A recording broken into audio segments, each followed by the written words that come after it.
Hi everyone, Karen here. For many of you that follow my channel, you'll know who I am. For those that don't, I'm a teacher of deliberate creation, podcast host of ATP Media, which stands for Accentuate the Positive. And I do many things. I'm not going to go into it. You can go to my website, karenswain.com, and check out my bio if you want to know who I am. I had a guest scheduled to chat to today for the show, and he had a power outage. So I had my lips on, and I thought, as I promised before, I would do some videos talking about various things. And what the guides have been chatting to me, because I get these downloads all day, every day, constantly, and I think to myself, I should talk about that on camera. I should talk about that on camera. And I never do, but I usually talk about what I'm receiving from my guides every day in my interviews with people. We always touch on the topic that we've been talking about. But today's topic, they wanted to talk about what is a spiritual awakening. And for many of you that watch me and watch the shows, or listen to me and listen to the shows, you understand what a spiritual awakening is because you've had one. But some of you may not have had one, or if you have had one, may not have understood what that is.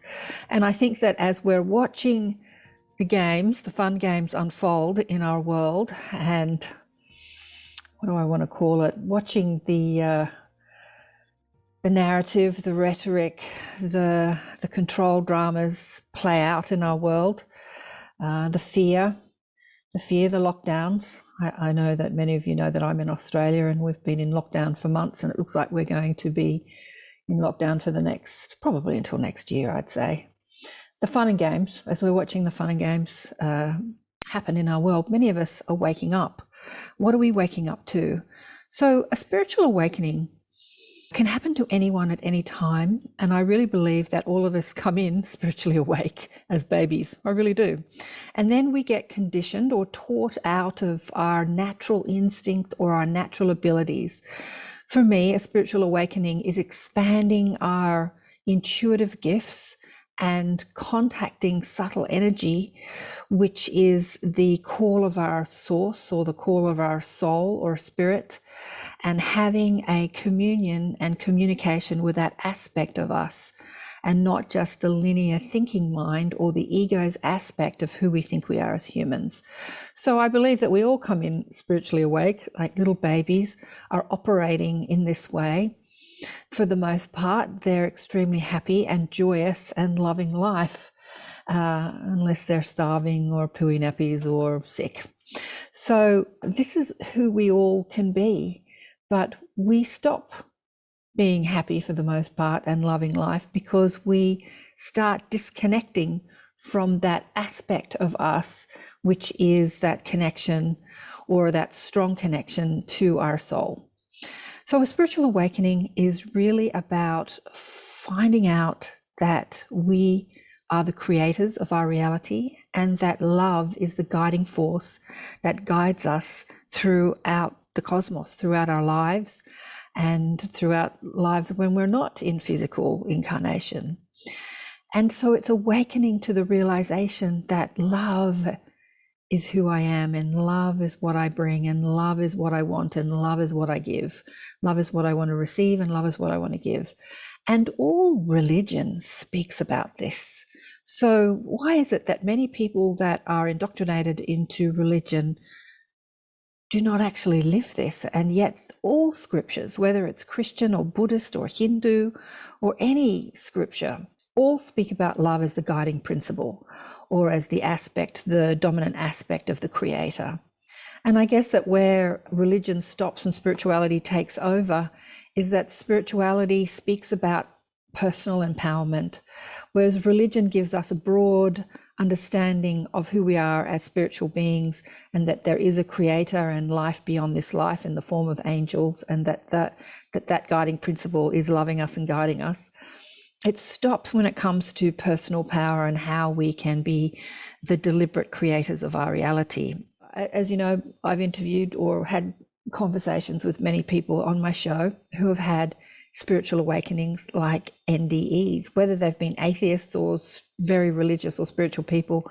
They've had an experience where they understand that love is the guiding principle of who they are, and that they are powerful when they connect to that frequency, powerful beyond measure, and that there's nothing to fear because we are ultimately guided, loved, and protected our whole lives. But yet we have this free will to create any reality we choose. And so as we choose different vibrations or different vibratory stances, different emotions, different thoughts connected to emotion, we create a reality that maybe we would prefer not to choose. And what I would like to say to you is I think that a spiritual awakening is knowing that no matter what circumstances is happening in your world or in the world, you are still the choice maker of how you think and how you feel and how you experience it. So at the moment on planet Earth, there's been a lot of fear narrative that has been pumped out through our social media and media systems. And if you listen to it, you could get really scared. Scared of getting sick, scared of losing your livelihood, scared of dying. What is fear when we look at fear? Scared of loss, scared. But even when things look dark, and I've spoken to some of the most amazing people on the shows. One person I heard that I didn't put him on the show. I heard him speak in 1995, a long time ago, at a course that I did in Hawaii. He experienced the most heinous physical experience in his life, and yet he contacted bliss by going inside and not letting the circumstances of his life dictate how he was going to think and how he feels. I personally think that a spiritual awakening is awakening to our powers of choice and decision, and that we are the creators of our reality as we choose where to put our focus, and to focus, putting our focus in our mind as well as in the world, and to focus on a story or a narrative or an idea or a belief or a thought that helps you feel good, as opposed to is creating fear inside you, or doubt, or depression, or low or negative emotions. Because we have, regardless of where we are on the vibrational scale, we have the ability to move vibrationally speaking and choose a different thought and choose a different vibration. Sometimes you're not going to jump from being completely depressed to being ecstatically joyful, too big of a quantum leap, but we can move energetically and vibrationally, step by step, up that emotional scale, so that when we contact that feeling connected to love and peace and joy and excitement again, we have access to our own soul's brilliance. You don't have to call yourself spiritual or religious or conscious in order to feel happy.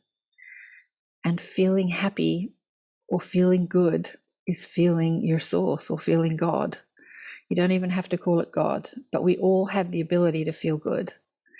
And to me, a spiritual awakening is understanding that that is our power, and that our power lies in our ability to contact the guiding principle of all life, which is love and joy and peace, regardless of the circumstances. And I think that's the challenge we give ourselves as we allocate to insert ourselves into a human life that is experiencing the contrasts that we're experiencing here on Earth.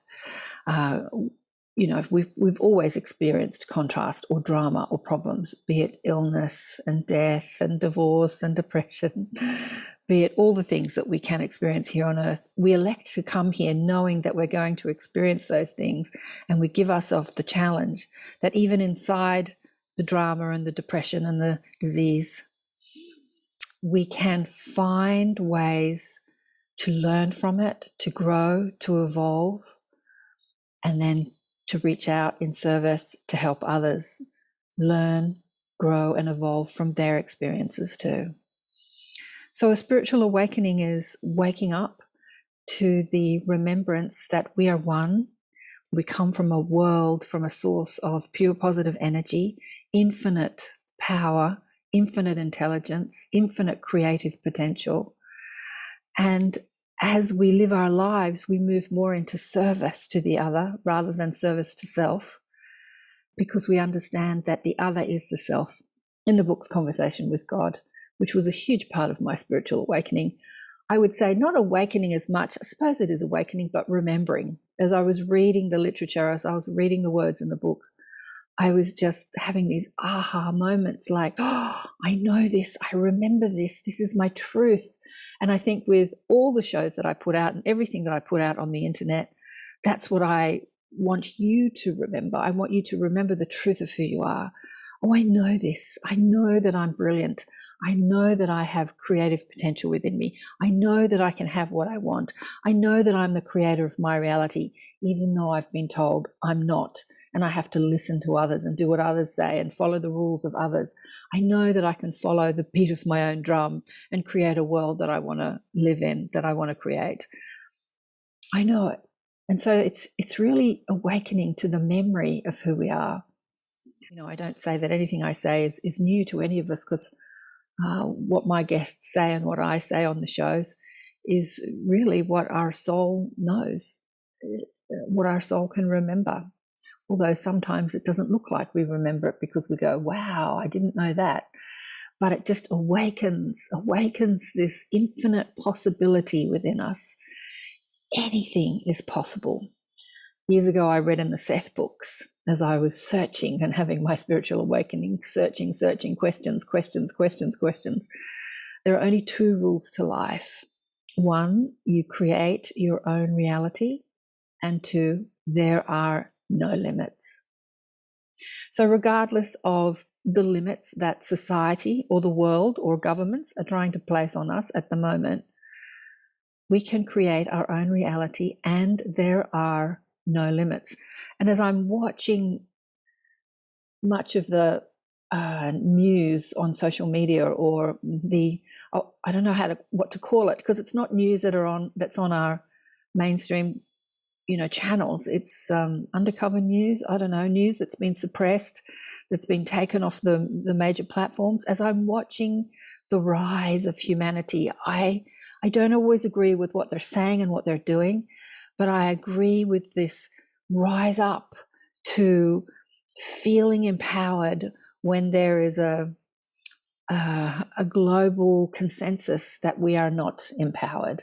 And so I honor all those people who feel like the mainstream narrative is not the truth of who they are, that they are powerful beyond measure, and that they don't have to do something they wouldn't prefer to do in order to stay alive, or to stay healthy, or to stay sane.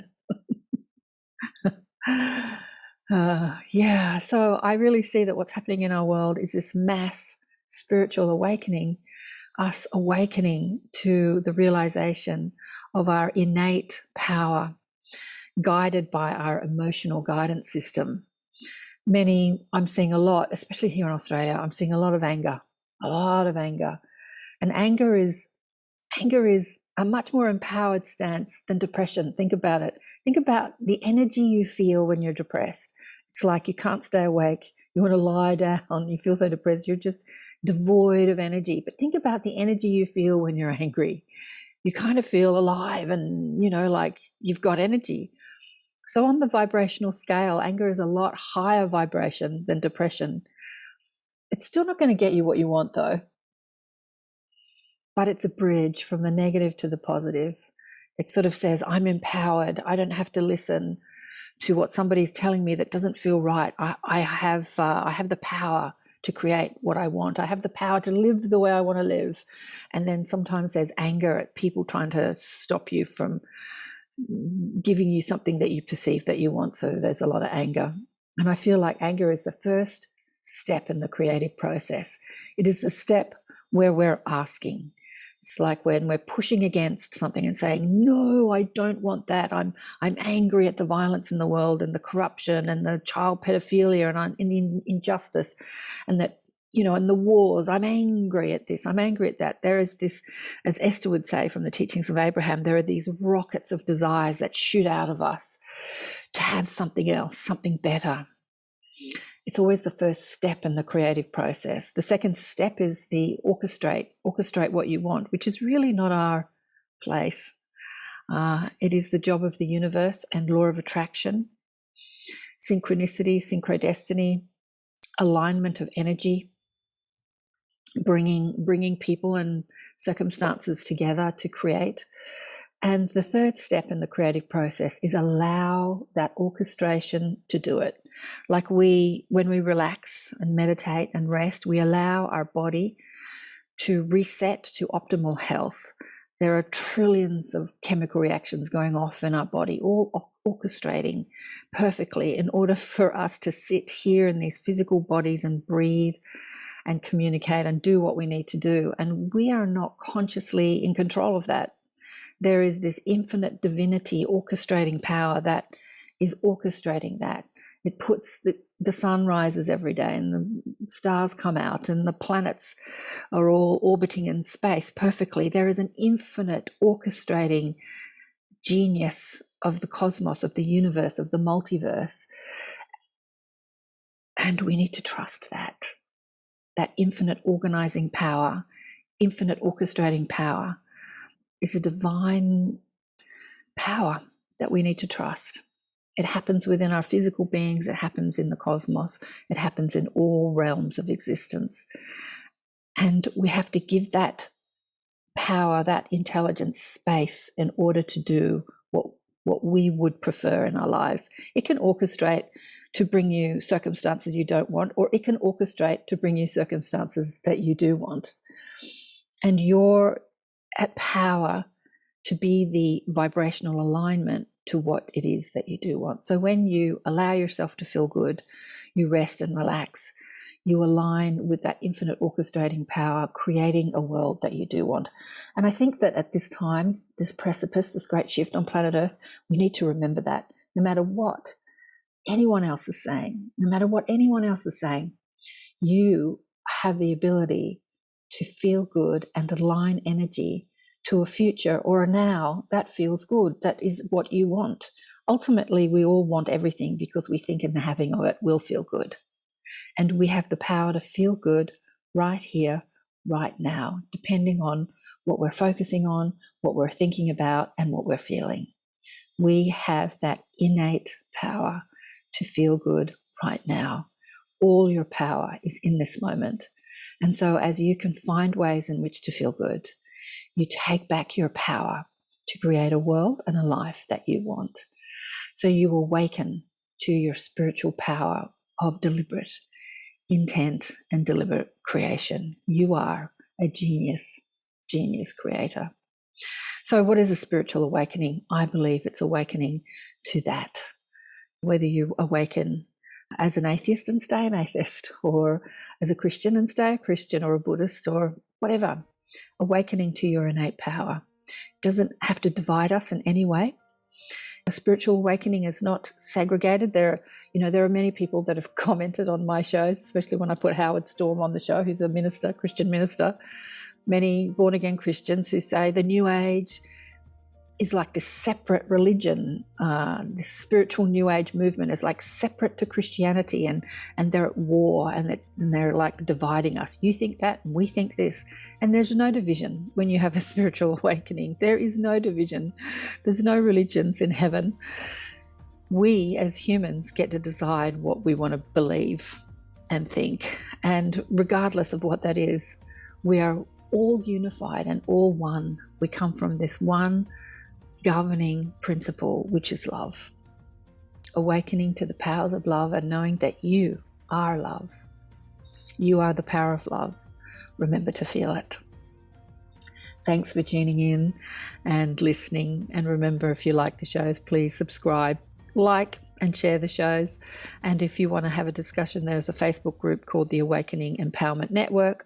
I've also started uploading videos to different channels like Rumble and BitChute and Odyssey, and I've been exploring all different platforms, just exploring them. I haven't decided which one I really like yet. I'm still on all the major platforms: Twitter, Facebook, YouTube, SoundCloud, Mixcloud, Apple, iTunes, all of them. I'm still on all the major platforms, but I probably will have some conversations off the major platforms because I have been censored, and YouTube has taken down one of my videos for talking about alternative health practices, which I found interesting.